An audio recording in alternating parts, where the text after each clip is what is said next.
brother Uthman, Jazakallah khair, he asked me to talk a little about seeking knowledge. So, Bismillah, Alhamdulillah, wa salatu wassalamu ala Rasulullah. Just a brief introduction, inshallah. He might be going away to study, and Jazakallah khair, he had husn al-dhan, any good thoughts about me, and may Allah accept, inshallah. And I say, as Abu Bakr radiallahu anhu used to say, like, Allah subhanahu wa ta'ala, huwa a'nu bi nafsi, wa ana a'nu bi nafsi minhum. Allahumma ja'alni khayran mimma yadhunnun, waghfir li ma la ya'lamun, wa la tu'akhidhni bima yaqulun. Like, basically, I know myself, and I know you know me better than everybody, and I know myself. So please don't take me to account for what they say, and make me better than what they think, inshallah, and forgive me for what they don't know. So inshallah, just trying to help the best I can, but of course I have my mistakes. But Jazakallah khair, he had husn al-dhan. So I will give you briefly some tools on seeking knowledge. The first and most important thing is having ikhlas, or sincerity, for Allah subhanahu wa ta'ala. And you hope for this knowledge that you please Allah subhanahu wa ta'ala, and you lift the ignorance of yourself. Like, you're not seeking knowledge for knowledge's sake, to show off or to teach or to get positions and stuff like that. Those are things that can come, like the teaching part, inshallah, as a side fruit. But your main fruit is to lift the ignorance from yourself for the pleasure of Allah subhanahu wa ta'ala, so you can know what's right and wrong and worship Him better. And that's a pure niyyah. Imam Ahmad rahimahullah said, إِنَّمَا الْعِلْمُ خَشْيَةٌ. Real knowledge is khashya, having fear of Allah subhanahu wa ta'ala. So that which brings that fear and that khashya and that taqwa, that's real ilm. Number 2, just this, I brought this to get an idea, like, for seeking knowledge. These 2 books, amongst other books, are just about that subject alone. So, Jami'a Bayn al-Ilmi wa Fadlihi by Ibn Abdul Barr, rahimahullah.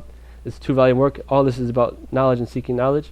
And then this one, Kitab al-Faqih wal-Mutafaqih, by Khatib al-Baghdadi, is also all about seeking knowledge. So just to give you an understanding, like, it's good to know what the scholars preach about that, because it's a very important subject. Al-ilmu ibadah, or seeking knowledge, talabul ilm ibadah. One of the best worships you can do is seeking knowledge.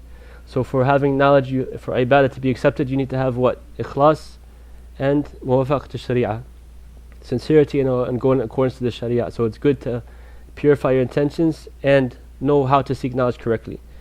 Number 2, making dua. Like Allah subhanahu wa ta'ala, He says in the Quran, Rabbi zidni ilma, oh Allah, oh my Lord, increase me in knowledge. That's the dua that Allah taught to the Prophet Muhammad sallallahu alaihi wasallam. And the Prophet sallallahu alaihi wasallam used to say, Allahumma allimni bima yanfa'uni wa anfa'ni bima 'allamtani wa zidni ilma. Oh Allah, teach me that which will benefit me, and benefit me with that which you have taught in me, and increase me in knowledge. Right? And he used to seek refuge in Allah subhanahu wa ta'ala from non-beneficial knowledge. So we should try our best, inshallah, to make these ad'iyah that are in the Quran and the Sunnah about increasing us in knowledge. And some of the scholars used to say, Ya mu'allim Adama allamni, wa ya mufahhim as-Sulaymana fahamni.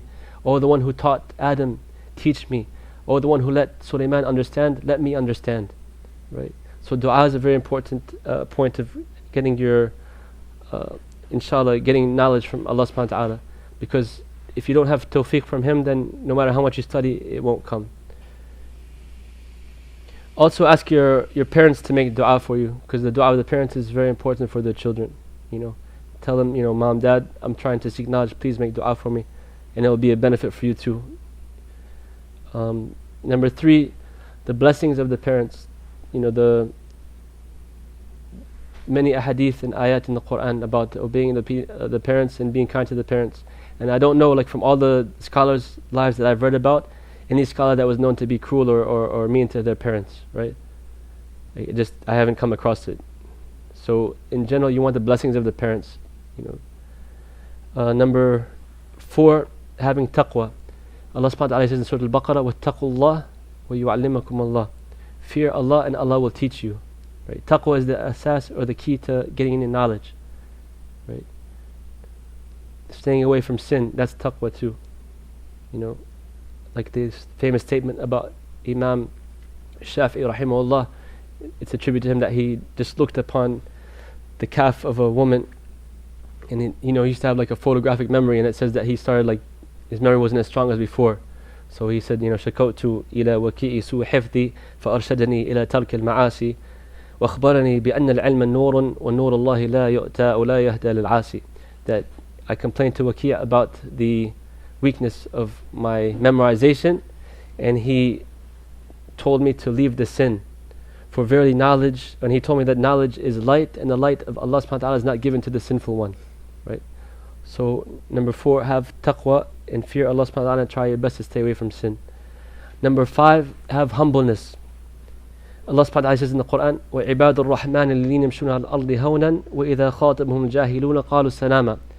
The Ibad al-Rahman, the servants of Allah subhanahu wa ta'ala, the servants of the merciful, they walk on the earth humbly, right? Have humbleness. And the Prophet sallallahu alaihi wasallam, he said, مَنْ تَوَاضَعَ لِلَّهِ رَفْعَهُ اللَّهِ. Whoever humbles himself for Allah subhanahu wa ta'ala, Allah will raise him up, right? Seeking knowledge, you have to humble yourself. Imam Bukhari rahimahullah, he said, like, a true student of knowledge is not a true student of knowledge until he learns from those who are above him, those who are at his level, and those who are below him, right? Why below him? Because it teaches you humbleness. Imam Sufyan ibn Uyayna rahimahullah, he was approached by a person, and the person was telling him like a narration, and he sat quietly and smiled and listened to it like as if he was listening to it for his first time. And after the man left, his student went to him and he said, you taught us this narration, but you were sitting there like you never heard it before. And he said, by Allah, I learned this narration more than 20 years ago, right?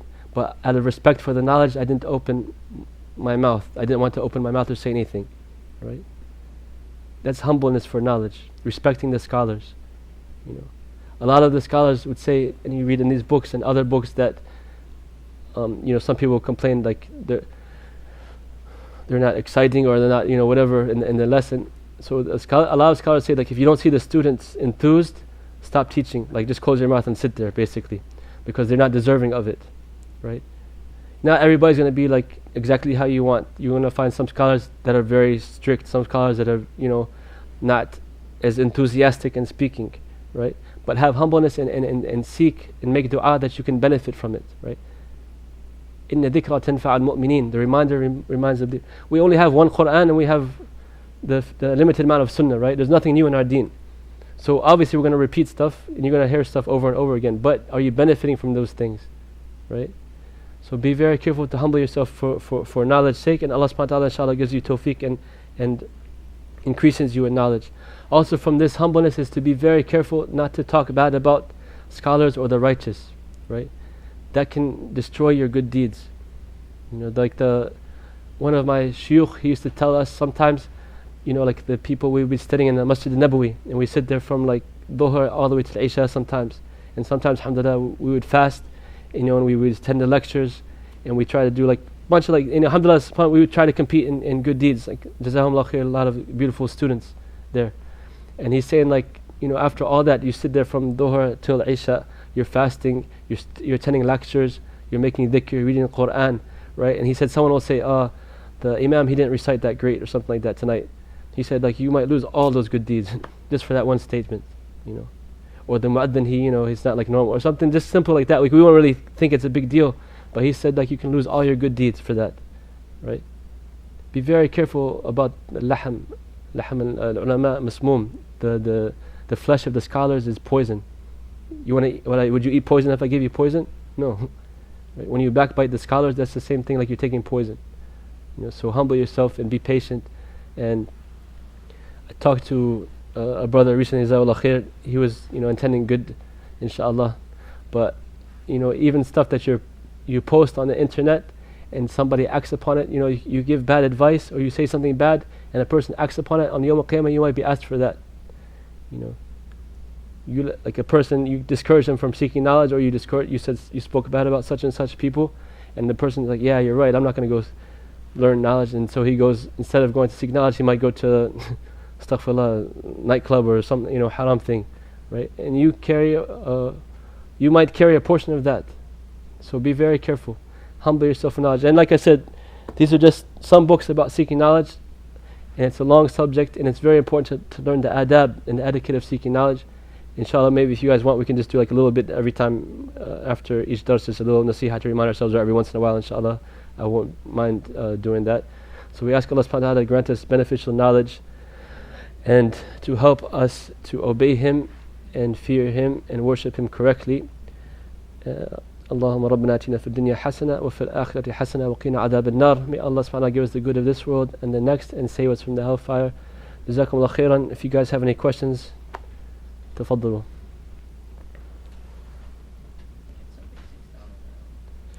Okay, so basically how to balance being a student of knowledge and the affairs of the dunya, either working or being a student in college, to summarize.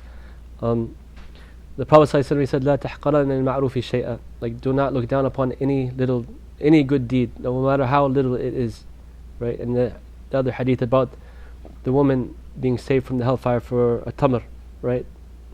The hadith of Aisha, when she was feeding, the woman was very poor, she only had like 2 or 3 dates, and she gave them to her daughters and she didn't eat, right? And Aisha was like amazed at that, and the Prophet ﷺ, are you amazed with this? From that tamr she was saved from the hellfire. So even a small thing, don't look down upon it. Even if it's just one lecture, or even if it's just one book that you read, don't look down upon it. I know some scholars that were medical doctors, some of the top engineers in the world, and they were some of the greatest scholars of Islam, like in our lifetime. I sat with them and I met with them. So they obviously found the balance. It was tawfiq from Allah subhanahu wa ta'ala. That's why I said taqwa is very important, because when you have taqwa, Allah subhanahu wa ta'ala, He blesses your time, right? You don't have to sleep as much, you don't have to eat as much, you don't have to do like frivolous stuff as much. You find you have more barakah in your time, so you could read a lot more, you can attend lectures, right? You can accomplish a lot. So that's why taqwa is very important, So like I said, don't ever underestimate even little things. Like if you read a book, if you have a fixed time every single day, you're going to read that book at this time, no matter what. At least like say just 5 minutes, that's your minimum. You're going to read a book 5 minutes every day. If you go above it, alhamdulillah. But you can set something like that and you can accomplish a lot. Right? If I want to memorize 1 ayah a day, is that hard to do? No. Right? But shaitan tries to trick people and be like, oh, you got to do all this, you got to do this, you got to do that. You get so busy that you end up accomplishing nothing. But just be patient and do like little by little, inshallah you can accomplish a lot. Mountains are built from tiny rocks. So that's a brief any advice, inshallah. If I can give you more later. Jazakallah khair.